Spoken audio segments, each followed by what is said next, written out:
I'd like to welcome you to interview with Sam Klemke, first in a series. Hi, Sam. Hi, Sarah. I noticed you did a few jumping jacks before this interview to prepare emotionally and physically for the depths that you're hoping to reach. That's right. That's right. For energy. Uh-huh. So I'm interviewing you today because I want to get to know you a little bit better, and maybe you could tell me a little bit about your outlooks on health and um, how do you feel, and tell me about your current health.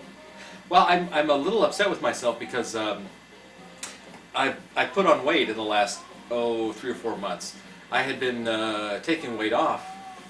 Well, 6 years ago I took off 110 pounds because of her. Wah, wah. Who's that? That's Esther, Oh. also known as cocaine.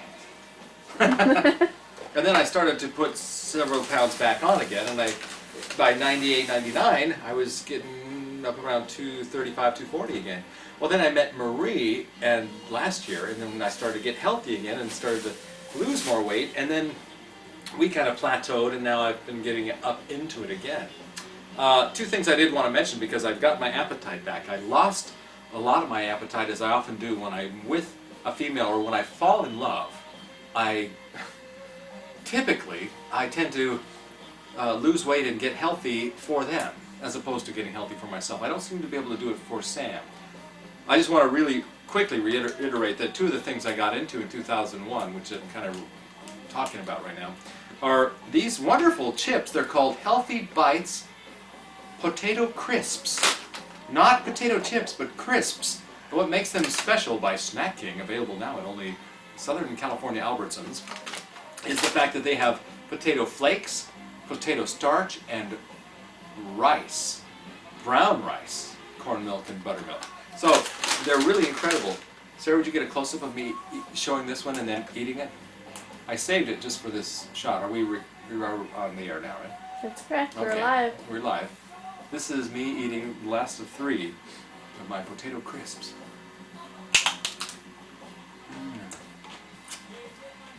It's a little stale. I've been saving it for just this moment. I'm indulgent that way. I'm one of the most self-indulgent people I know, and maybe in this series of interviews that Sarah has the honor of being the first one to interview me, maybe I'll find out what makes me so self-indulgent, A, and B, how can I turn it off and turn myself into a self-loving, not self-gratifying and self-indulgent, but self-loving. There's a big, big difference. If I learn to love myself, maybe there's a chance that I might actually put this stuff away and start doing more sit-ups and start having more energetic conversations with people and start being the inspiring zealot and catalyst that helps pull together a lot of disparate information, which is what I was meant to do instead of eat potato crisps and carbohydrates and put all my energy right here. That belly. I've been putting, this is where all my excitement, my intelligence, my creativity has been going right here. This is where all my greatness is reposited. See that? How do you Instead feel? of How up do you here. feel about that? Well, in case it's not obvious, I'm conflicted. Because on one hand, I guess since I started to put on weight in the early 80s, I guess I've always been an outcast, and I always have been happy with that. But I learned to be sort of John Belushi-like. That was my first mentor. And then he died, and then I started to take on, like, Orson Welles was my mentor, and different fat people, you know, like one time I cut my hair really short, and I was the fat science professor. And sometimes I'm Orson Welles, and I'm deeply indulgent, or like Plato, who gathers a lot of inquisitive youngsters around me and starts spreading wisdom unto them. But either way, it's just a role, it's not who I am. I know I'm digressing from your question. I'm often called the king of digression, but how do I feel about my lack of it? On the other hand, I feel terrible about it. I feel regretful, mournful, disdainful, self-loathing.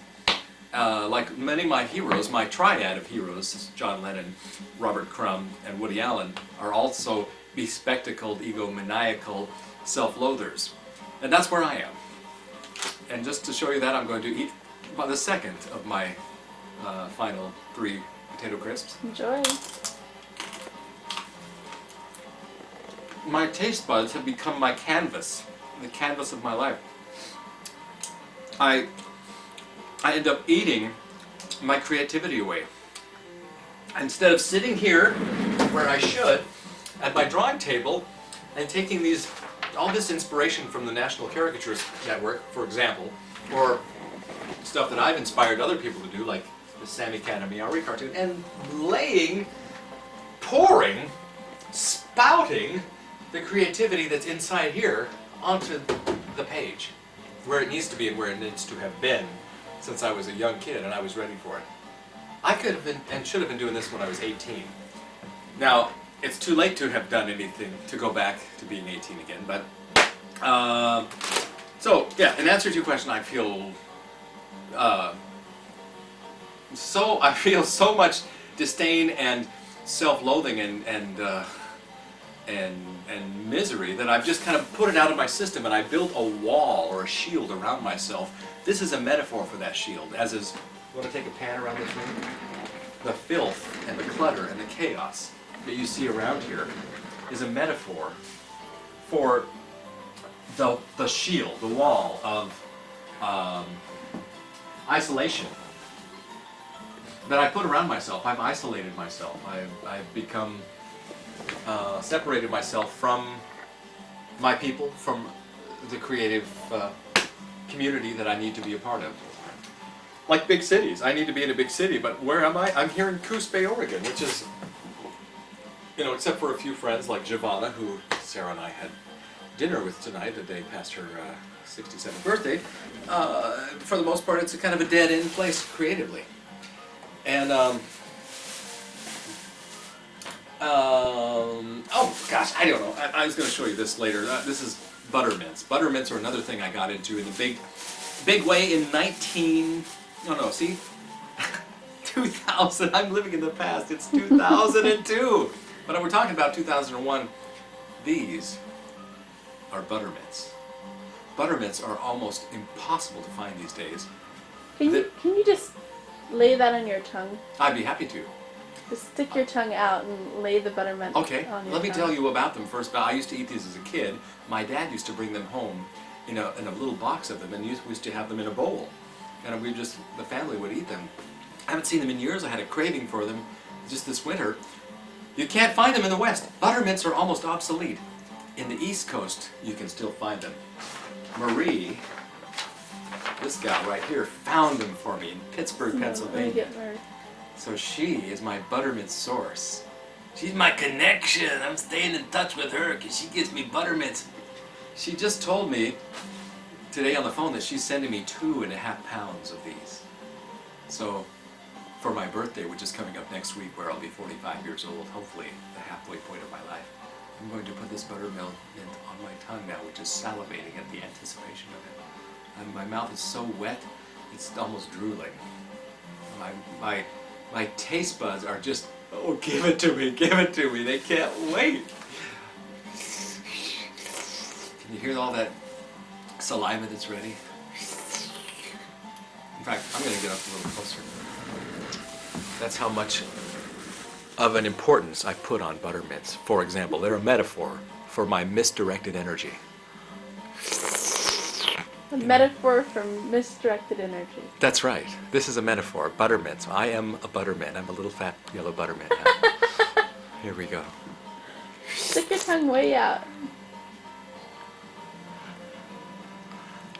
It's too bad we can't take this camera into my mouth to show it melting on my tongue. Open your mouth wider.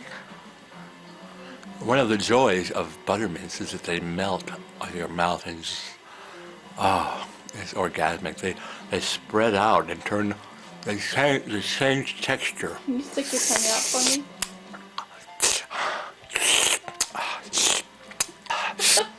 I can't explain. Oh, it's already going to my brain. The sugar fix is already hitting me. It's changing from the salt from the potato crisps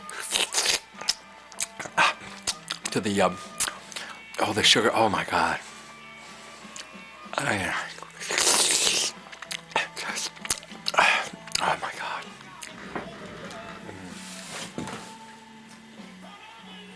Wow. Is this the epitome of your creation, Sam? Of buttermint? I got the buttermint blues. I got the buttermint blues. Woo-hoo.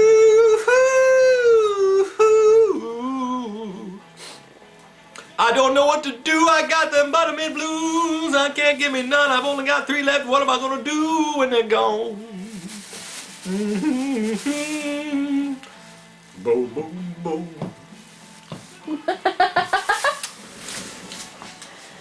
Anyway, you can see all this misdirected energy and where it's going in my life.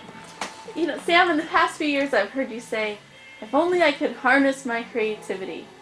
Yes. What would it be like for Sam Klemke to harness your creativity? Well, I'll tell you, that's an excellent question, my friend. Look at this wall. This tiny little area, 3x4, is my bulletin board, and it's amalgam, it's accumulation, it's a conglomeration of the best of what I am. Look right here. I can't feel my fucking life. Except the word fucking isn't there, but can you see that? I can't feel my life. But, on the same hand, there I am with Harvey Pekar. That's Harvey Pekar, the famous alternative comic strip guy. He knows our crumb. Somewhere up here is my friend Gus Ariola. Where's Gus, Sarah? Anyway, there's the World Trade Center. There's my 3 intelligent 25-year-old friends. There's Mr. Jeff Gutman of San Francisco. There's Mr. Corbett Vanoni of Los Angeles, California. And there's Mr. Chris Reeves from Portland, Oregon. 3 very intelligent guys with big noses. I respect them all. Then there's my friend Gus Ariola, who's at the end of his life. He's 85 years old. Sarah and I went to visit him 2 years ago in Carmel, California. And he laid a lot of potential greatness right there at my lap for me to soap up if I wanted. Again, I don't know if any of this makes sense, but I was just kind of showing you all the possibility, or some of the possibilities. The connections I would make, the greatness in my life, Blue Man Group, Robert Crumb, Big Tim, London, England, Adam Sandler. You know, I mean, there's Frank Zappa, there's Woody Allen, there's John Lennon.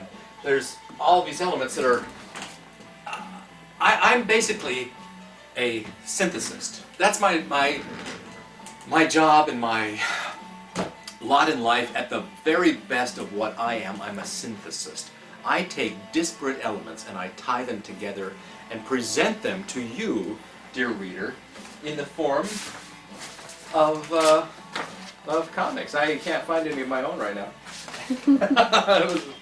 That was Marie's. Is that a sign of your chaos? It is a sign of my chaos. Here's one example. This is a friend of mine who's also an artist, who I synthesized him and his wife together as a kind of a little present for him. She has since passed away. But that's what I need to be doing. Forgive me if that doesn't exactly address your question. At least I'm alluding to it. Maybe, why don't you keep asking it? Because this is my problem, Sarah, is that I constantly digress. I have such a disparity between the big picture and minutia, instantaneous, tiny minutia of microscopic size, that it's hard for me to balance it all. It's like overwhelming me all the time. So please ask me the same question in a different way. If you could paraphrase that for me. I mean not paraphrase it, but rephrase it. Well, we're talking about actualizing your life. We're talking about harnessing your creativity. But what does that mean? What if your creativity is doing fairs and just like you're doing? Is that it? Or Oh my do you gosh. feel like there's something more? Oh, that's such a good point. But what it means to me is that it can't be true, because why would I be given the wisdom and the knowledge and the awareness and the hindsight to see what my potential is and was? Is and was. Was is back there. I have thought about that very thing. You know, you said it, I'll make a metaphor. You told me an interesting thing once about weight loss, but you said when I started putting weight back on, you said, maybe Sam, your body's been the same way for a long time. Maybe your body's telling you it wants to be at that comfortable level where it was, instead of this difficult place to be at a lower, healthier weight. And maybe that's where my mind is too. Maybe my mind and my whole life momentum is so used to being on this track that I can't easily, I don't want to say can't at all, but can't easily actualize my potential. Again, I find myself digressing here, so pull me back in, rein me in, Sarah. Keep me focused. What's the question again? Help me, I'm drowning! I'm drowning! Ah! Help me! Throw me a line, quick! Okay, Sam, talking about focus. That's what we're talking about here. And it seems like this is the time that you want to focus your life. But what is it that you want to focus on? It's always the time I want to focus. Do you want to focus your life on little pillows, little sugar pillows, or your weight, or other distractions, or what is it that you want to do with your life? Okay, it's a good question, but it's a little too broad. Okay, but that's a good place to start. In a nutshell, let me try and focus on this. What I need to do with my life is to synthesize my creative stream of consciousness. My stream of consciousness is constant, like a river, and I run from that. I have this river of greatness. Let's just call it the river of greatness without hopefully sounding too pompous. Forgive me if it does. But there's a river of all this stuff that I've accumulated throughout my life, and I believe I have a heightened sense of perception, and that's what that is. And if I could just get into that river, access it like a flow of money or of creativity, what it is, and do stuff with it. That's what I need to do. Okay, so getting more specific, what is it I want to do? Is that what you were asking me? Okay, let me try and be as clear as I can on this. I've always wanted to make movies. I'm realizing that it's probably unlikely at almost 45 that I'm going to become a filmmaker, even an alternative filmmaker. I see we're about out of tape because we're blinking right now, but I'll try and make this. I want to have my own comic strip. I want to have total creative control over it. I also would like to write screenplays, and I also would like ultimately to synthesize my vocal talents, my visual talents, my storytelling talents into perhaps an animated cartoon of some kind. You know, I have a whole rotisserie, if you will, of characters that I've been developing over the last 15 or more years, like Minutia up here. Take a look at Minutia. She's kind of like the antithesis of Sarabelle in a way. She's dark and she's kind of confrontational and she's, you know, negative and iconoclastic and nihilistic. But that's an example of one of the kind of see, I've met people all my life who have inspired me, and that's one of the things I'm, you know, I mean, this picture of Coquette, of Esther as Coquette, I mean, they all have potential for storytelling. They all have a story to tell. Everyone has a story to tell, and that's what I want to do. I want to take all the elements and the people that I've met and synthesize them onto the page, onto the screen, into the song, you know, into a means of enjoyment that other people, creative expression that other people could enjoy. I think we only have a minute or two left, so let's finalize it now. 3 minutes. Oh, okay, good. What would you like to help me focus this interview and to wind it up? What is something you can do in the next week to take your life from chaos to order, to help focus to meet your goals? Clean up my environment, use a little bit of restraint in eating and indulging myself, say no to the wrong things and say yes to the right things. These are all things I know how to do. A more apt question might be, how can I learn to apply all the things I need to do? That's really what the question is. How can I apply them? That's what I don't know the answer to. What is the answer to that? Help, I'm drowning. I don't know. How can I apply what I already know? I already know how to do it. How can I do it? How can I begin to do it? Well, it seems like you're spinning your wheels on a treadmill of doing the fairs and then being back in the town, and it's just like you're just in pursuit of being a documentary filmmaker. And we have 1 minute left, so Yeah.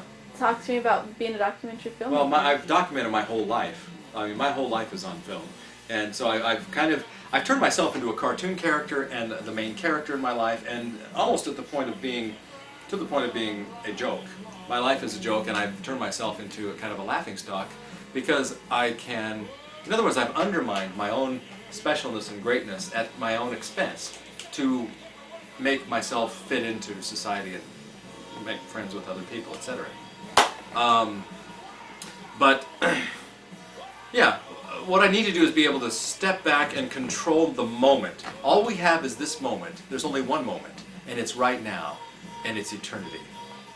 And that's all we have is this second. Oops, it's gone. No, well, now here it is again. This very moment. That's all we have. My life is, the days are running out. They're merging together. And if I can just learn a way to control the day, control the moment. If I can just control the moment, I can control the day. If I can control the day, I can control the year, and then control my life. So it's all about controlling this moment.